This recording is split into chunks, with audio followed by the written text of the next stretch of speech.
Hello friends, welcome to पाठशाला channel. आज इस वीडियो में हम न्यूट्रिशन इन एनिमल का पार्ट सेकंड देखने वाले हैं। पार्ट फर्स्ट हमने पहले कवर कर लिया है, आज हम पार्ट सेकंड देखेंगे। डाइजेस्टिव सिस्टम हमने पढ़ा था और उसमें टीथ और टंग हमारा रह गया था, जिसको हम इस वीडियो में कवर करेंगे।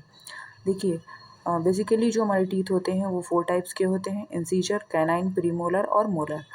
बेबी का जो डेंटल फार्मूला होता है वो भी आपको रिमेंबर रखना है। एडल्ट का जो डेंटल फार्मूला होता है वो भी आपको रिमेंबर रखना है। बेबी का जो होता है वो बेसिकली 20 होता है और एडल्ट्स में जो होते हैं टीथ वो 32 होते हैं। जब बात करते हैं टंग की, तो टंग कैसा होता है? एक फ्लैशी मस्कुलर आर्गन है हमारी बॉडी में और rolling and mixing with saliva. ये जो बेसिकली होते हैं, यहाँ पर हमारे टेस्ट बड्स पाए जाते हैं, जो कि शुगर, सॉल्ट, सोर, बिटर, ये जितने भी तरह के टेस्ट होते हैं वो सब हमें यहाँ से पता चलता है। अब हम बात करेंगे डाइजेशन इन ग्रास ईटिंग एनिमल। इसमें क्या होता है? जो काऊ हैं, बफेलो हैं, जो भी हमारे रूमिनेंट जानवर होते हैं, यानी कि जो जुगाली करने वाले पशु होते हैं, वो क्या करते हैं? swallow half chipped grass quickly and store it in a part of their stomach called lumen। इसको डायग्राम के थ्रू समझते हैं। देखिए, ये हमारे पास में एक मैंने डायग्रामेटिकली आपको समझाने के लिए डायग्राम बनाया हुआ है। यहाँ पे ये पशु जब जो एनिमल है, ये इसका जो है ये एसोफेगस है। एसोफेगस के थ्रू जो फूड है वो जाता है हमारा कहाँ पर?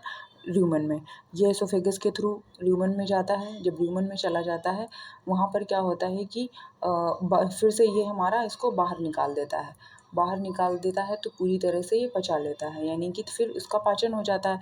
और यहाँ पर क्या है? इसका स्मॉल इंटेस्टाइन है, ये हमारा क्या है? लार्ज इंटेस्टाइन है।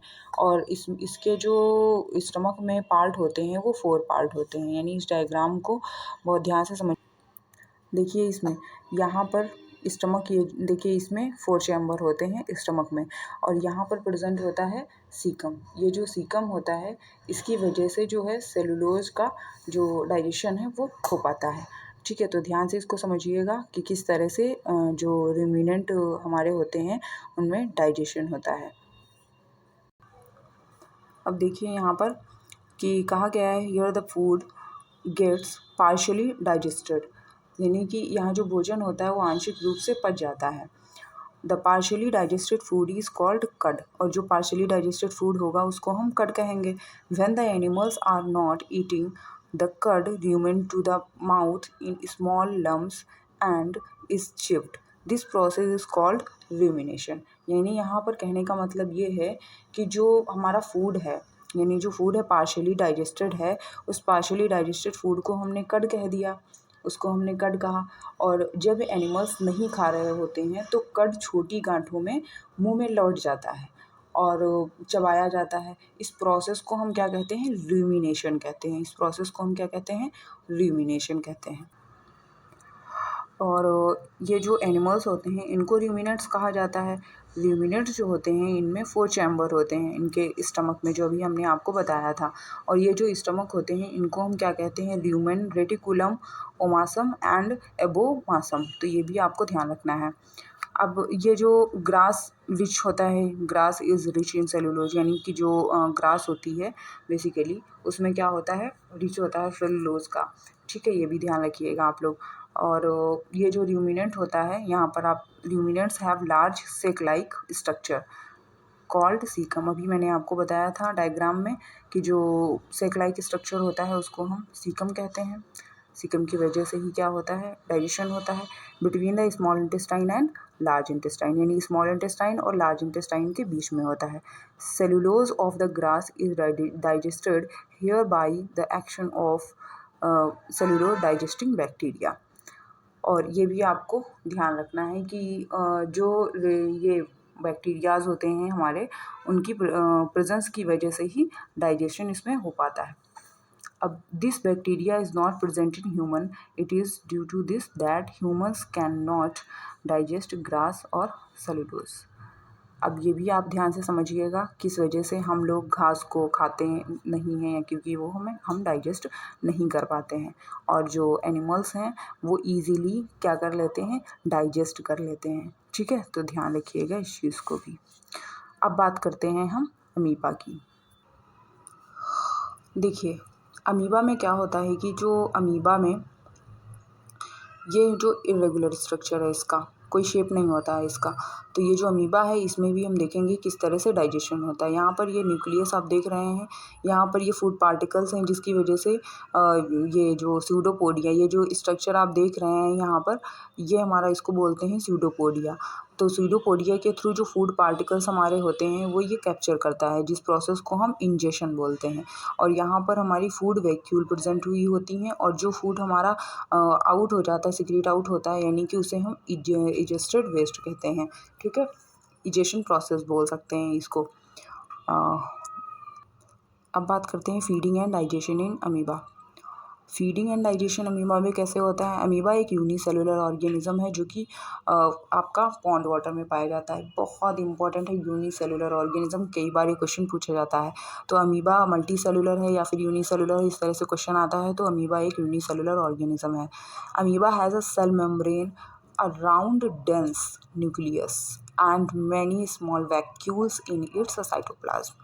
अमीबा के पास में सेल मेम्ब्रेन है और राउंड डेंस न्यूक्लियस होता है, और बहुत सारी इसमें क्या होती हैं, छोटी छोटी वैक्यूल्स होती हैं इसके साइटोप्लाज्म में। साइटोप्लाज्म जो सेल के अंदर हमारा फ्लूइड होता है उसे हम क्या बोलते हैं? साइटोप्लाज्म बोलते हैं।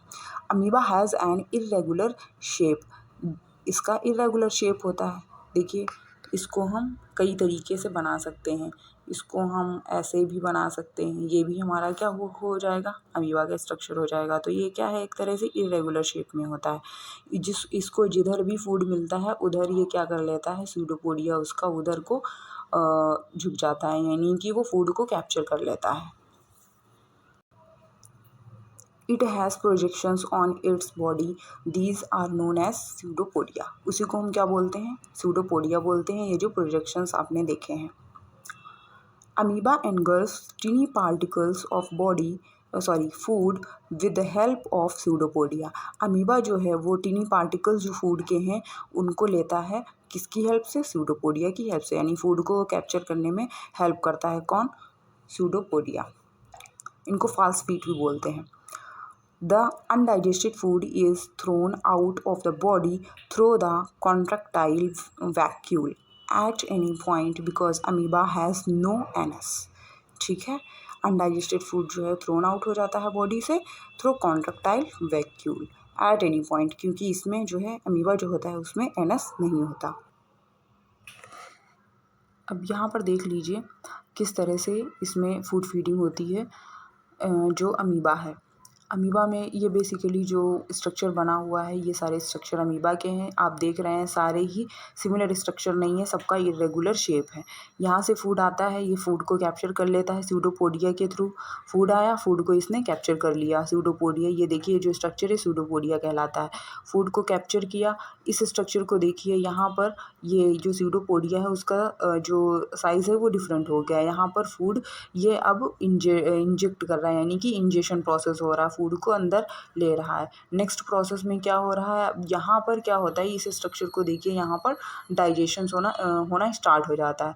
नेक्स्ट देखिए यहाँ पर इस स्ट्रक्चर को यहाँ पर एब्जॉर्प्शन होने लगता है। एब्जॉर्प्शन के बाद में हमारा आता है एसिमिलेशन। एसिमिलेशन प्रोसेस में क्या होता है, एसिमिलेशन प्रोसेस में हमारा सारी मसल्स के थ्रू फूड इनके पूरे बॉडी में जा रहा है।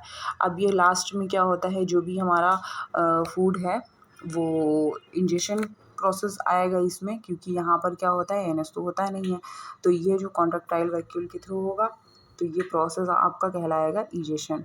तो इस तरह से हमारा इंजेशन, डाइजेशन, एब्जॉर्प्शन, एसिमिलेशन और इजेशन प्रोसेस हमारा इसमें होता है, जो कि अमीबा होता है।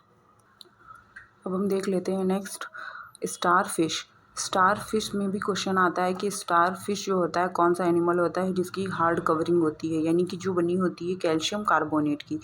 तो कैल्शियम कार्बोनेट की जो कवरिंग होती है वो बेसिकली स्टार फिश की होती है, और जो इनर शेल होता है इसका वो कैसा होता है, सॉफ्ट होता है। तो ये भी आपको ध्यान रखना है, क्योंकि यहाँ से भी क्वेश्चन पूछा जा चुका है और पूछा जा सकता है आने वाले एग्ज़ाम में। तो इस तरह से ये न्यूट्रिशन इन एनिमल वाले पार्ट को हम फिनिश करते हैं, और आई होप इस वीडियो में मैं आपको समझा पाई होंगी कि किस तरह से न्यूट्रिशन एनिमल्स में होता है। पार्ट फर्स्ट ज़रूर देखिएगा और पार्ट सेकंड भी जो मैंने अभी आपको बताया है, और बहुत अच्छे से इसको पढ़िए, समझिए।